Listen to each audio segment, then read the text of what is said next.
Halo semuanya, sekarang kita akan belajar mengenai dimensi 3. Ada dua kompetensi yang harus kita kuasai. Yang pertama, kompetensi dasar pengetahuan dan keterampilan. Di sini kita akan belajar mendeskripsikan jarak dalam ruang. Kata kunci yang harus kita pahami di sini ada 5. Yang pertama titik, kemudian garis, bidang, jarak, dan ruang. Pada pembelajaran ini kita akan belajar apa itu titik, garis, bidang, dan jarak titik ke garis ke bidang pada bangun ruang atau yang sering disebut dengan 3 dimensi. 3 dimensi ada 2, sisi lengkung dan sisi datar. Nah, ini yang kita pelajari yaitu sisi datar ya.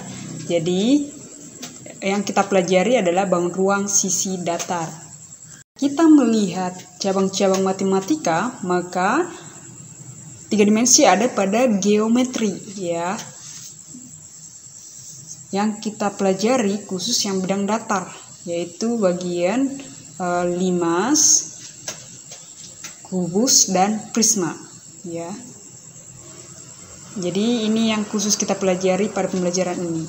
Sekarang apa itu titik ya? Nah, banyak yang bertanya-tanya, sebenarnya titik itu apa? Kalau kita membaca artikel-artikel matematika ataupun buku, maka titik ada yang mendefinisikan sebagai objek yang tidak berdimensi, ya. Jadi dia tidak memiliki dimensi. Nah, kalau kita cari di internet juga, jadi titik itu didefinisikan sebagai no size, berarti tidak punya ukuran, tidak punya lebar, dan tidak punya panjang. Ya, ada juga yang menyebutkan bahwa titik itu tidak mempunyai ukuran, tidak memiliki panjang, sama tadi ya, jadi hampir sama. Jadi titik itu dapat didefinisikan sebagai objek yang tidak memiliki dimensi, ya, digunakan untuk menentukan letak atau posisi. Simbolnya itu seperti noktah dan dinamai menggunakan huruf kapital. Ingat, kapital, ya. Contohnya ini berarti titik A, ya. Nah, ini juga contohnya nih, titik E huruf besar, perhatikan huruf besar semua, ya. Sekarang kita akan membahas mengenai garis. Apa yang dimaksud dengan garis, ya? Jadi kalau kita cari di internet pengertian garis dalam geometri, maka akan banyak definisi, ya. Nah, di sini ada yang mendefinisikan sebagai garis hanya memiliki satu dimensi, yaitu panjang, ya. Ada juga yang memiliki definisi yaitu a line is a set of points which is extended in opposite direction infinitely. Artinya himpunan daripada titik yang titiknya itu berderet berlawanan arah, begitu ya. Kemudian yang pertama, garis himpunan titik-titik yang anggotanya terdiri lebih dari satu buah titik ya. Nah, hampir sama dengan pengertian yang tadi. Ada juga garis panjangnya tidak terbatas ya. Ini juga garis adalah ide atau gagasan abstrak yang bentuknya lurus ya. Jadi ada banyak definisi dan definisinya itu sebenarnya hampir-hampir mirip. Jadi dapat didefinisikan sebagai garis itu adalah himpunan titik ya, artinya lebih dari satu ya, yang berderet kedua arah yang saling berlawanan sampai tak hingga ya tidak bertitik akhir yang berdimensi 1 yaitu panjang. Nah, kalau kita bentuk garis, ini adalah garis. Ya, jadi nggak mempunyai titik akhir. Ya, dia nggak ada batas akhirnya. Nah, garis itu tadi kan himpunan dari titik. Jadi kalau misalkan saya ambil sebuah titik, nah, terus saya lurusin ya, jadi saya kumpulin titik dalam satu garis lurus, ya, semakin rapat dia titik itu, maka akan semakin membentuk garis yang sempurna. Misalkan nih, titik C, ya. Jadi dia tuh kumpulan dari ribuan titik ya. Semakin rapat titiknya, maka garisnya akan semakin sempurna. Nih.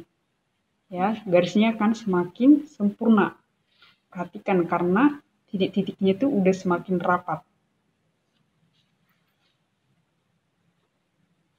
Nah, garis yang tadi garis lurus. Sekarang coba perhatikan ini garis lengkung. Ya. Jadi garis lengkung juga kumpulan dari titik-titik. ya. Nih, jadi semakin sempurna dia garis lengkungnya ya. Tadi masih ada beberapa yang kosong, sekarang semakin dipenuhi ya. Jadi itu yang dimaksud dengan garis.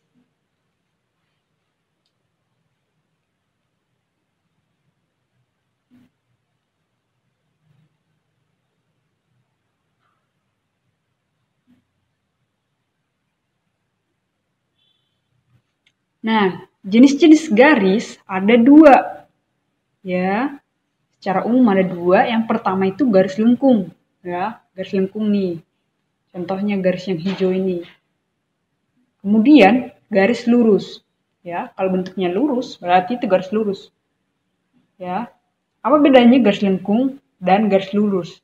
Jadi garis lengkung itu, garis lurus itu kalau dia persamaannya cuma X, nggak memiliki pangkat, dia itu namanya garis lurus.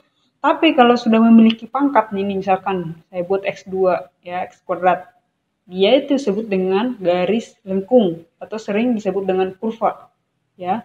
Jadi kalau dia udah lebih dari satu, dia sudah garis lengkung. Itu bedanya dari segi persamaan ya.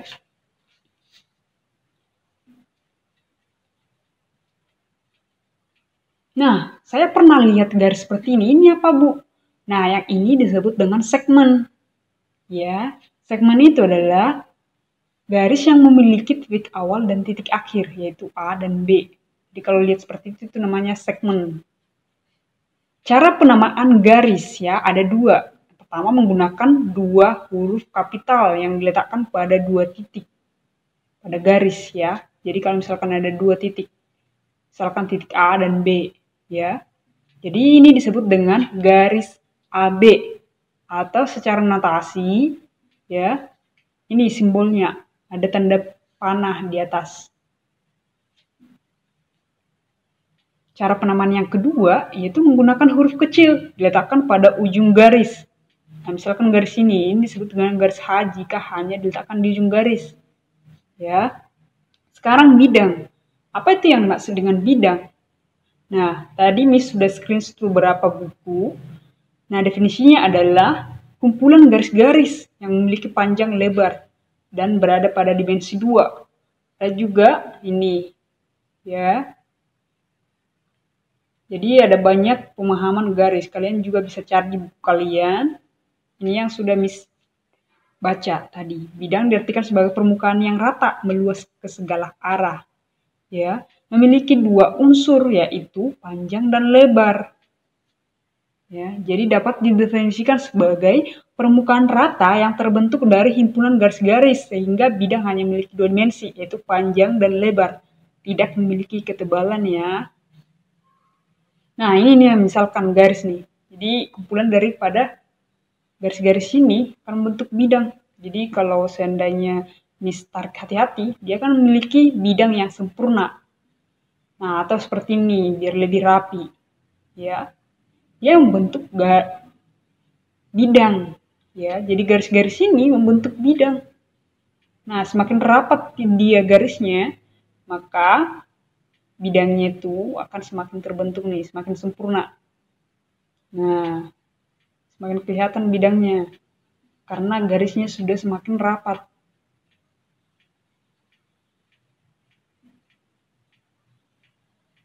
Biar lebih jelas nih, Miss perbesar. Ya, begini dia terbentuknya sebuah bidang. Bukan cuma bidang persegi aja, lingkaran juga, atau bidang-bidang yang lain. Itu terbentuk dari garis semua, baik garis lengkung maupun garis lurus. Ya, baik segitiga, jajar genjang, atau bidang yang lain. Nah, cara penamaan bidang ada dua. Pertama, menggunakan huruf kapital yang diletakkan pada titik sudut bidang tersebut. Apa itu titik sudut? Ya, titik sudut adalah dua garis yang salah satu ujungnya bertemu di satu titik dan membentuk sudut. Ada garis nih, ada garis satu lagi bertemu di satu titik. Yang ini disebut dengan titik sudut. Oke, nah jadi cara penamaannya itu adalah titik sudutnya ini.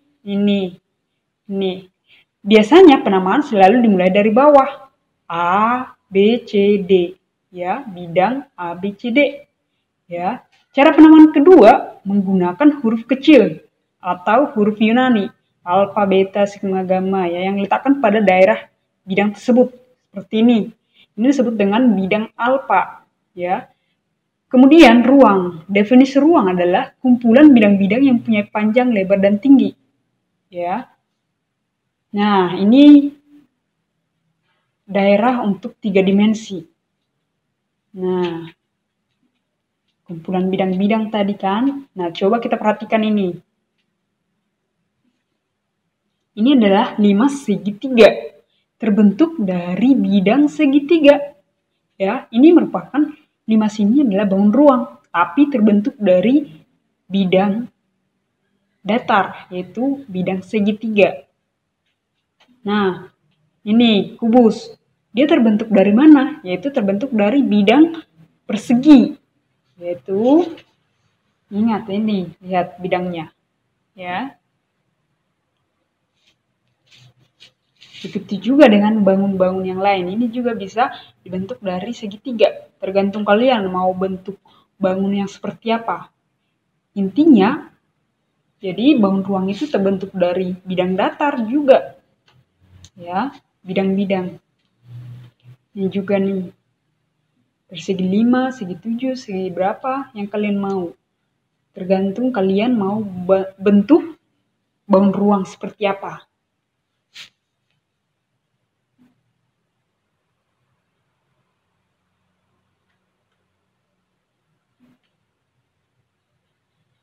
Ini juga tadi udah banyak yang bisa dibentuk dari segitiga. Ternyata bisa juga seperti ini. Ya. Kalian juga bisa membentuk bangun yang baru dari segitiga. Nah, coba pikirkan. Ini bisa nih jadi proyek kamu. Ya. Kalau saya besar bidangnya berarti semakin besar juga dimensinya. Ya, dimensi 3-nya nih. Bidang yang dimaksud yang mana? Coba nih satu persatu. Saya warnai dulu 3. Ya. Ini misalkan saya warnai dengan orange ya. Ini bidang-bidangnya yang dimaksud ya. Jadi bangun ruang itu terbentuk dari bidang datar atau kumpulan dari bangun datar. Ingat tadi ya, kalau bangun ruang itu terbentuk dari bidang-bidang ya, kumpulan dari bidang datar ya. Bagaimana dengan bangun ruang yang sisinya lengkung? Nah, ingat, kalau bangun datar tadi itu berasal dari garis, yaitu kumpulan dari garis. Maka yang sisi lengkung juga dia sebenarnya berasal dari garis. Nah, coba perhatikan gambar ini nih. Nah, perhatikan kerucut, tabung, ya, kerucut dia terpancung atau terpotong ya, bola, dia itu terbentuk dari garis. Jadi semakin rapat garisnya, maka bangunnya semakin sempurna.